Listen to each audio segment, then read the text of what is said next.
দুনিয়াতে দ্রুত ধনী হতে চাইলে সূরা ইখলাস এইভাবে পাঠ করুন, টাকা পয়সা রাখার জায়গা হবে না।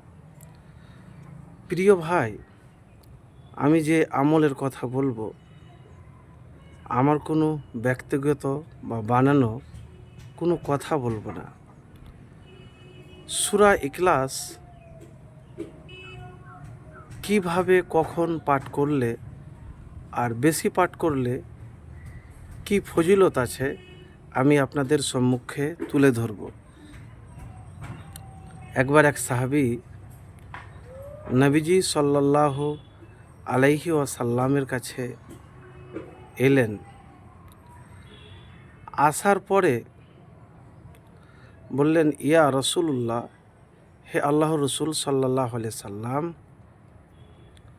আমি সূরা ইখলাসকে ভালোবাসি। তখন আল্লাহর রসুল সাল্লাল্লাহু আলাইহি সাল্লাম বললেন, এ ভালোবাসা তোমাকে জান্নাতে প্রবেশ করাবে।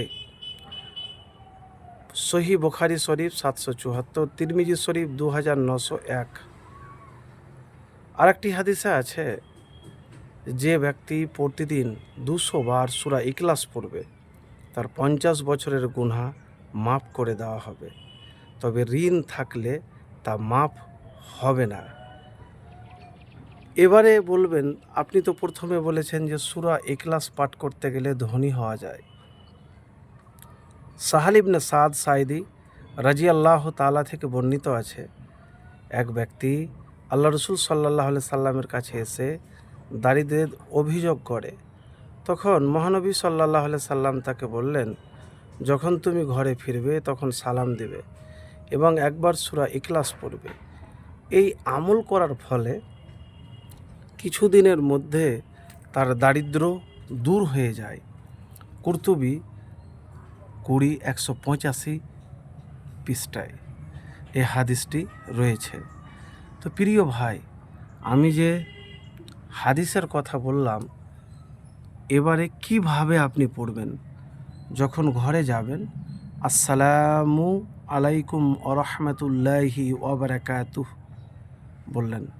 যতবার আপনি ঘরে প্রবেশ করবেন, তারপরে সূরা ইখলাস একবার পাঠ করবেন আর দুরূদ শরীফটা পাঠ করে নিয়েন আর নিয়াত করবেন। এবারে প্রিয় ভাই, দিনে চলাফেরাতে সবসময়তে আল্লাহর কাছে চাইতে থাকবেন, হতাশ হবেন না। আপনি পান না তো আবার চান, ফের পান না কান্না করে চান, চাইতেই থাকুন, তিনিই আপনাকে দিবেন। তো প্রিয় ভাই, সূরা ইখলাস পাঠ করতে গেলে ভালোবাসলে পরকালে যেরকম জান্নাতে প্রবেশ করবেন, এই দুনিয়াতেও আপনার দারিদ্রতা অভাব দূর হবে।